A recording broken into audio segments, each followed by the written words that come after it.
ভারতবর্ষের বাড়িতে মুসলমান আমরা এখনো পর্যন্ত ভুলে যাই আমার ছোট্ট বোন যার নাম আসিফা।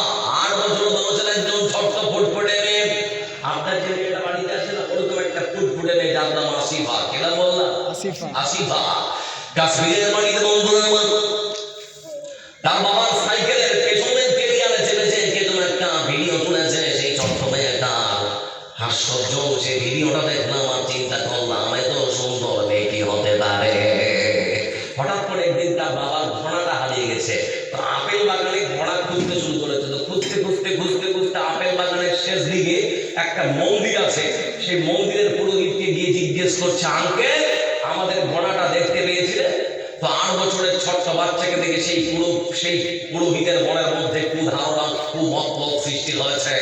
মন্দিরের মধ্যে ঢুকিয়ে সেই ছোট্ট বাচ্চাকে ঘরের দরজা লাগিয়ে 3 দিন ধরে গণধর্ষণ করলো।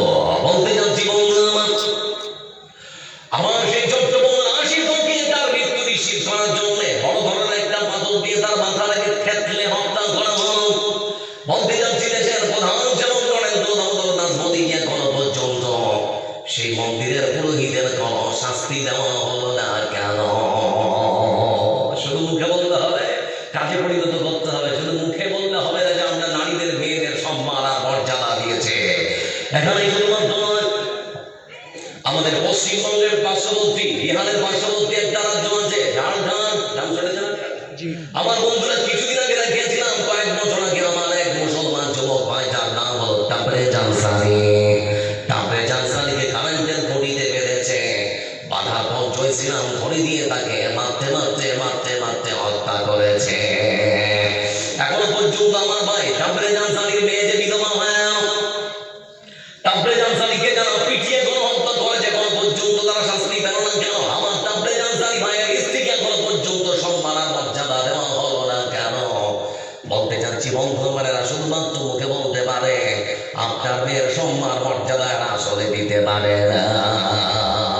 আরেকটা ছোট্ট করে বলছি, আমাদের পশ্চিমবাংলার মুর্শিদাবাদের বহরমপুরে একটা বেসরকারি হাসপাতাল আছে, গীতারাম হসপিটাল। কি নাম বললাম? গীতারাম হসপিটাল। সেই হসপিটালের একজন বেশ ভালো ধরনের একজন নার্স মুসলমান যার নাম সাবরিন আক্তার মারু। সুন্দর করে হিজাব পরে যেই ঢুকেছে ঠিক সেই সময় সেখানকার যিনি প্রধান দায়িত্বে আছেন উনি বলছেন, এই হিজাব পরে তোমাকে বাপ থেকে আসতে হবে। তোমার বোন সাবরিন আক্তার মারুনি বললেন, স্যার এতদিন তো হিজাব পরে আসছিলাম, আপনি তো বাধা দেননি, আজকে হঠাৎ করে বলছেন কেন? বলে না, যেটা বলছি সেটাই তোমাকে শুনতে হবে। অনির্দিষ্টকালের জন্য তাকে বরখাস্ত করা হলো। আমার বোন সাবরিন আক্তার মারুকে আমার বন্ধুরা চিন্তা করুন, দেখুন এই স্বাধীন ভারতবর্ষে আমার মেয়ের স্বাধীনতা কোথায় নেই? এজন্য বলতে যাচ্ছি আজকে ভারতবর্ষের বাড়িতে বন্ধুরা আমার শুধুমাত্র মুসলমান মেয়েদেরকে নয়, হিন্দু নারীদেরকেও যারা দলিত এবং পিছড়া তাদেরকে পর্যন্ত গণধর্ষণ করে হত্যা করা হয়। বন্ধুরা আমার হাতরাসের মাটিতে, উত্তরপ্রদেশের মাটিতে হাতরাসের মতো জায়গার দলিতের কন্যা যুবতী বোনকে গণধর্ষণ করে মারা হলো, সেও এখনো পর্যন্ত বিচার পায়নি। এজন্য ইসলাম নারীদেরকে সম্মান দিয়েছেন প্রথমত কন্যা হিসেবে। আপনার বাড়িতে 3টে মেয়ে আছে, আপনার জান্নাতে যাওয়ার সুযোগ আছে। 3টে মেয়ে আছে, জাহান্নামের আগুন হারানোর 2টো মেয়ে আছে রাসূলের সঙ্গে থাকার সুযোগ। আবার আপনার মেয়েটা যখন বড় হয়ে গেল তখন বিয়ের ব্যবস্থা আছে না রে? বিয়ে দিতে হবে না? ভালো, এবার বিয়ে দিবে। কোরআন কারীমের ভাষা আল্লাহ রাব্বুল আলামিন তিনি বলেন, ওয়া মিন আয়াতিহি আন খালাকা লাকুম মিন আনফুসিকুম আজওয়াজা لتسكنوا إليها